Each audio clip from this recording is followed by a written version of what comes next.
It's time now to take a look at stories making headlines on Nigerian newspapers, and I begin with the Nation newspaper. The major headline here says, "How I will boost economy, enhance security by Tinubu. APC candidate promises to sustain Buhari's legacies." You find all of the details on the front page of the Nation newspaper. We move now to the First News newspaper. Anti-Yoruba Igbo comment. Northern elders disown Atiku, says PDP presidential flag bearer on his own.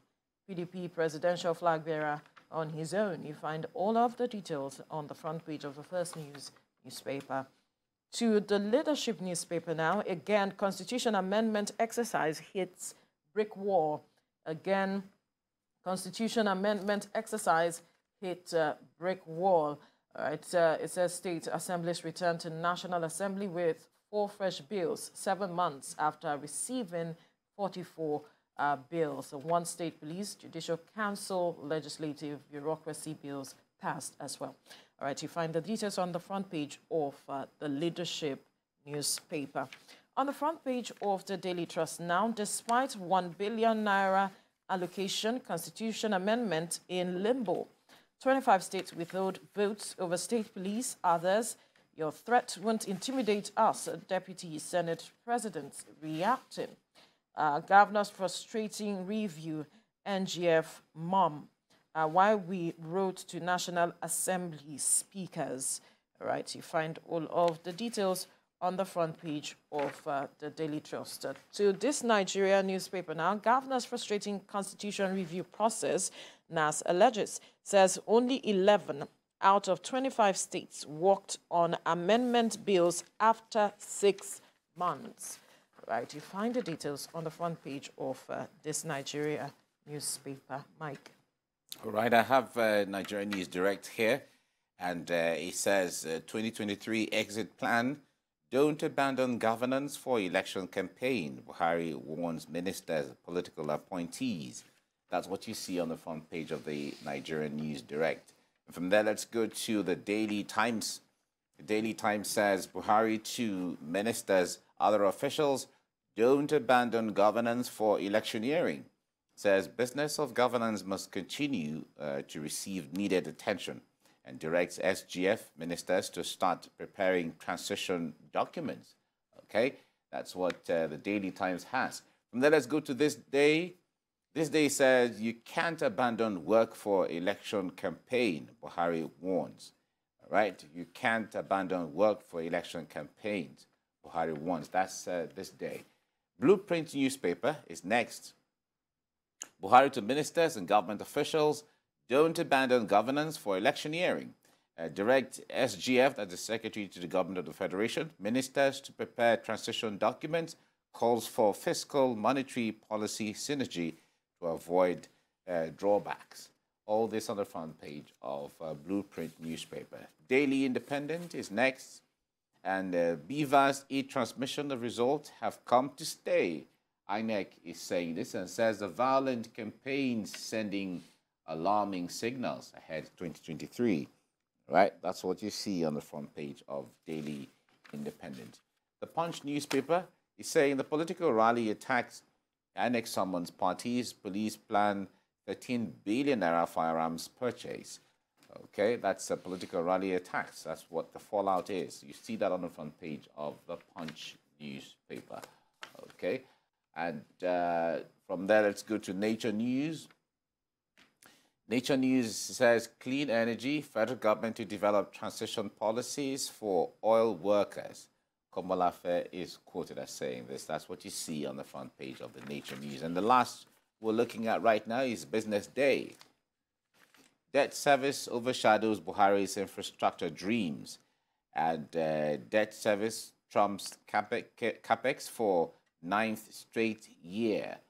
That's what you see on the front page of Business Day. Debt service overshadows Buhari's infrastructure dream.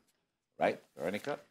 All right, Mike, let's quickly look at this story that I'm certain interests a lot of Nigerians, talking about the Constitution review, where the Deputy Senate President, Ovie Omo-Agege, has said that he made an allegation that governors are frustrating, this move by them to amend the constitution. He said that about 24 governors rather, and some of the speakers, or we're using the speakers rather, to, frustrate their efforts to ensure that certain amendments are made to the Constitution. He said that only 11 out of 25 states have worked on the amendment of the bills after 6 months. And there was a letter sent by the speakers of the state houses of assembly saying that until certain bills were also injected into this amendment, talking about state police, autonomy for the local government and such, were included. Until then, will they make the necessary move to address what the Senate is asking? Yeah. Anytime there's a constitutional amendment, as much as one sees it as a fundamental reform that should set Nigeria on a progressive pedestal, it still remains a political issue, right, where you want to amend a constitution. From where your standpoint is, if you amend the constitution, of course, there's going to be shift in the powers that some institution and government and stratas and all of that have. You're going to reorder that. Some will have more powers that they never had before, and others who had more powers will not have it again, and so on. So there has to be a robust way of engagement where state governments, state houses of assembly, local governments, and all of that have to be, be on board as a way of carrying everybody along regarding what we need to do here. It doesn't take any big deal. In fact, there's no big deal. It is a big deal for them, Mike. Originally, it's not a big deal. Right. The point there is that we have sat down in various constitution drafting committees for various institutions and organizations. The issue there is that if everyone sits down to say, okay, we want this organization or this company to function, let us see whatever we can do. But the point, even the American Constitution is not perfect, as old as it is. So you cannot have a wholesome constitution that touches every aspect of our lives. But the point there is that the fundamentals are there. The issue of true federalism, that issue has been on and it will continue to be on. We have tested it before and it worked in this country. In the First Republic, where we had true federalism, where the powers resided in the regions. In this case, now we have states. Of course, we are not saying that we should go back to, merging some states together. Of course, some people have even suggested that, as in let's merge some states because some are not viable. Right. But that area is going to cause more chaos, political chaos as it is right now. But if we have states and we say, okay, let us see how we can allow the states to have the powers, some powers. Now, some states are able to or have capacity to generate their own electricity and power. So why shouldn't we give them the capacity, to the wherewithal to do that? Some states are able to say, okay, we want to do rail, we want to construct light rail projects. In Lagos is doing that. River State has the capacity to do that. Kano State has the capacity to do that. If they want to do, why not? If the issue of water, who owns waters? All of those has been on back and forth, as the case may be. Autonomy of local government is still there. The local government, the third tier of government, which is local government, has always been at the mercy of state governments.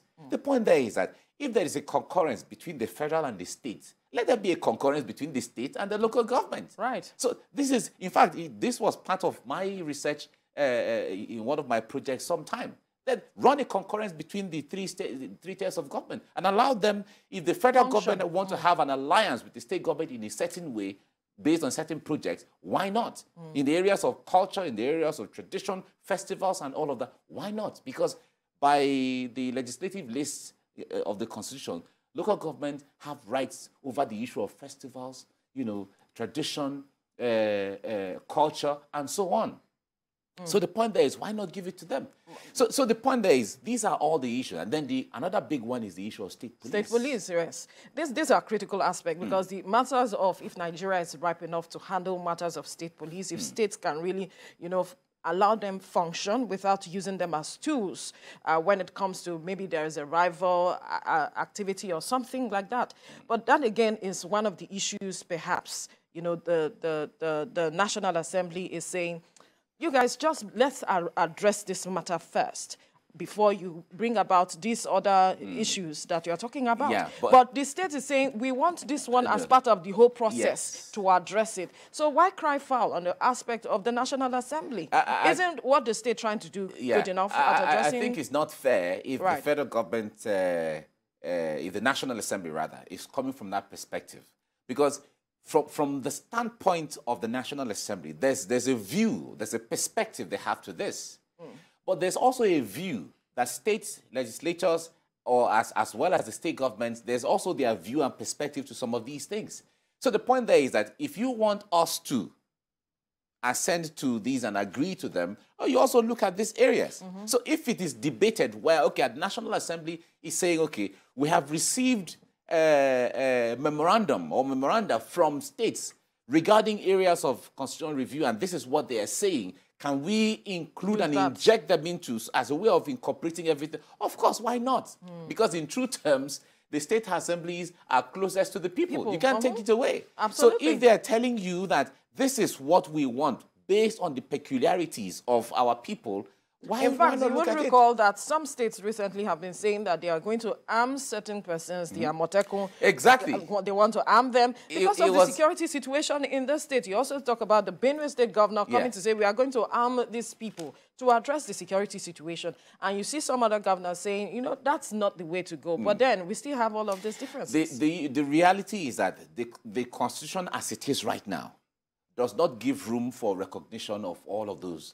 But the realities of what is on ground, that's the proactivity. That's the proactivity they are calling for. We need to look at the realities on ground. And those are the basis for which a constitution should be reviewed to reflect the current realities. You know, because it is obvious that the state, the police, as it is structured right now, is not able to cater to the security peculiarities within the enclaves in states. Right. We'll have to leave the conversation here now and see how things pan out in the coming days.